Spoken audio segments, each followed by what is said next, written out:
Alright guys, what's up? So today I'm going to be showing you guys how to mess around with the instruments in Ableton Live. So just so you know, the instruments in Ableton Live can be played with your computer keyboard. The top two rows of your letter keys from Q through P and from A through L basically are like the keys on a piano, where they go kind of in order of A, W, S, E, D, R, F, T, kind of going up the scales in playing those instruments. So the first step is to go into the Instruments tab. You'll see a bunch of stuff here. The one I'm really going to look at right now is the instrument rack. This has, and again, you click the little down arrows to see what's inside it. Anytime you see an arrow like that, that means there's something underneath. And the instrument rack, Ableton comes with all these different categories of sounds, okay? So you got pianos, strings, synth keys, synth leads, and to see how they sound, just open one of them up and you just click the little icon to the left of the name to kind of hear what it sounds like. And so that's one.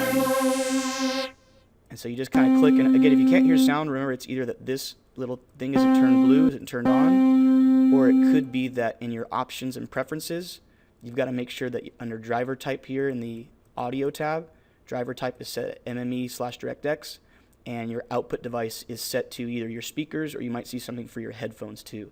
Keep in mind that if you plug headphones in before or after you open Ableton Live, they may not be available here as an option. You usually have to plug them in before you open it up, and then you can select them from, again, the options, preferences, and then audio tab.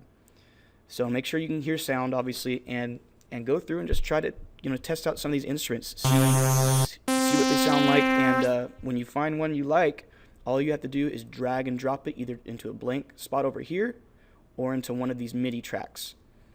You can also, sometimes if this gets full, you might have to drag them in over here. And a real quick tip I want to show you too is if you are kind of running out of room in Ableton, you can't see all your different clips here, or you don't really want to see these guys right here, you can toggle a lot of these settings on and off. Like all this stuff right here you probably won't need unless you're recording from a microphone.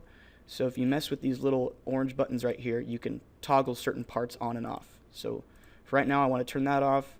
Let's see. I don't need the send, so I can turn that off. And I really don't need the reverb and delay right now because we're not really messing with that. So I can turn that off to kind of make myself more room. The mixer, you usually want the mixer there because this, again, has your audio levels, your volume for each individual track, which you'll definitely want to adjust to make sure that your drums aren't too loud or your instruments aren't too loud. It's kind of all nice and balanced. And keep in mind also that your master volume is over here on the far right. Another quick tip is when you are playing in Ableton, if you ever see this green bar right here when you're playing go up and turn into red, that means your level right here on the master volume is too high, and you'll need to lower it until the green is showing up and there's no red right here, or else it'll sound bad. So we've dragged one of these instruments over to here, and we've got our record enable set on that track so we can hear it. And again, you can play this instrument with any of the keys on the top two letter rows of your keyboard, A through L and then Q through P. And right now I'm playing the A key, the W key, S, E, D, R, F, T, and so you can kind of see how it goes up in terms of the pitch. And keep in mind, because like on a piano, there's 88 keys. Well, on your computer keyboard, there's only about 16 or so on those top two rows of letters. So if you want to go lower and play in the lower notes or higher to make your whole keyboard sound higher, you use the Z and X keys on your keyboard. So Z, if you notice when I press Z, look, it changes the current octave. It tells me now your octave is C1 to D2. And so watch, I'm going to play the S key right here, and it sounds like that. If I press Z and go down one octave, now the same exact keyboard press is a lower sound. So that's how you can go and kind of go up or down in the way it sounds. The only other two keys you need to worry about is your volume up and down keys for the instrument, and that's with the C and V keys. So if I press the C key down on my computer keyboard, you'll see it sets my velocity down. And the velocity is kind of another word for the volume of what you're playing. I usually press the V button until my velocity is maxed out, so I'm getting the loudest volume I can out of my instrument, okay? So the key is just to go in here and try to find different instruments you like and mix and match them. So I've got this saw lead right here, if I want to add these strings and add it as a separate track, I just drag and drop it over to its own track over here. And keep in mind that you can't drag instrument tracks onto audio tracks. Those are different. Audio is for your samples and your clips, not for your instruments, okay?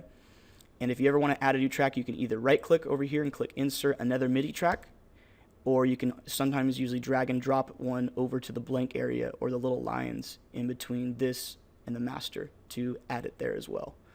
And so I've got now another instrument, these strings, and so it's got a totally different sound.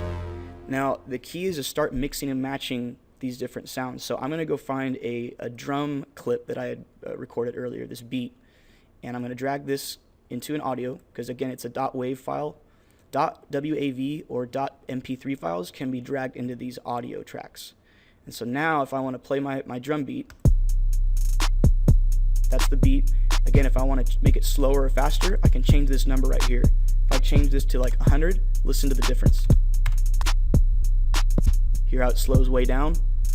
And again, all I did to do that is I clicked up here, changed the number, and then pressed enter on my keyboard. And it either speeds it up or slows it down. You can also click the tap button if you want to tap your beat. So each click of the mouse you tap, it's going to adjust the beat to that. See how that works?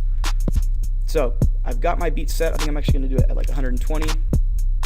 And basically now I'm going to play one of these instruments along with it and see what it sounds like.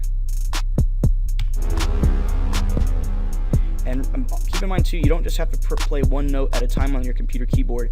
If you play two notes at a time, like if I press the D and the F key, or the D and the G key on my keyboard at the same time, it makes a chord. So it's not just one note, it's a chord.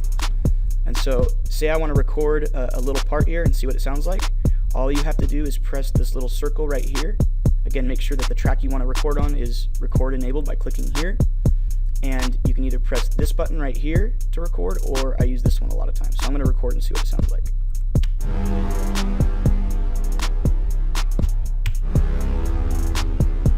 And then press spacebar to stop the recording. And so now if I double click on this, I can see here's what I just played. And if I click play now, you can see it's playing what I did right here. If I want to adjust the part that it's looping on, all I have to do is I can select all this and hit the left or right keys to put it to the very beginning. And then look right here, these little top flags, you can adjust the part where it actually loops. So if I want it to loop, say from just here to here, and now I press play or the space bar, it just loops that part. That's not what I want, obviously, but I'm going to go and drag it to the beginning here, drag this little flag over to right here, and now when I click play or the space bar,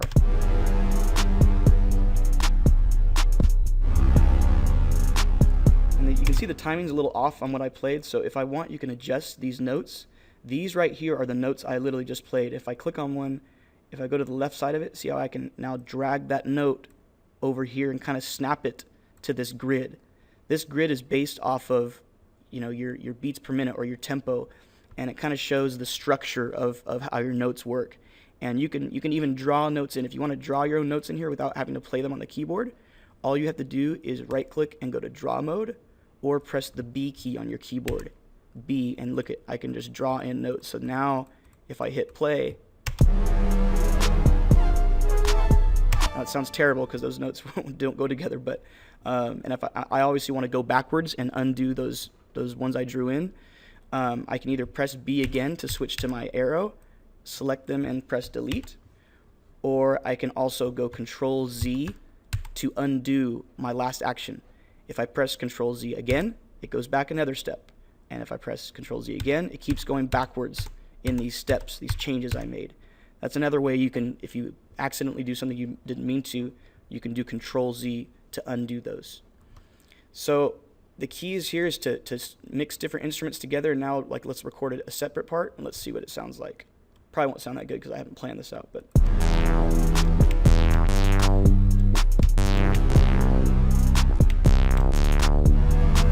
space bar is stop, and now look at, if I double click on this, now I have this new spot. So you can see see how I'm mixing these different instruments up for sound.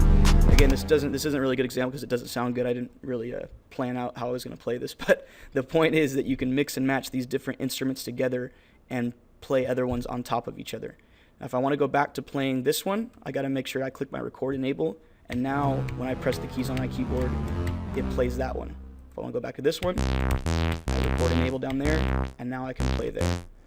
So that's just a basic intro to how to use instruments in Ableton Live, and I hope you enjoyed it. Good luck out there and keep making music.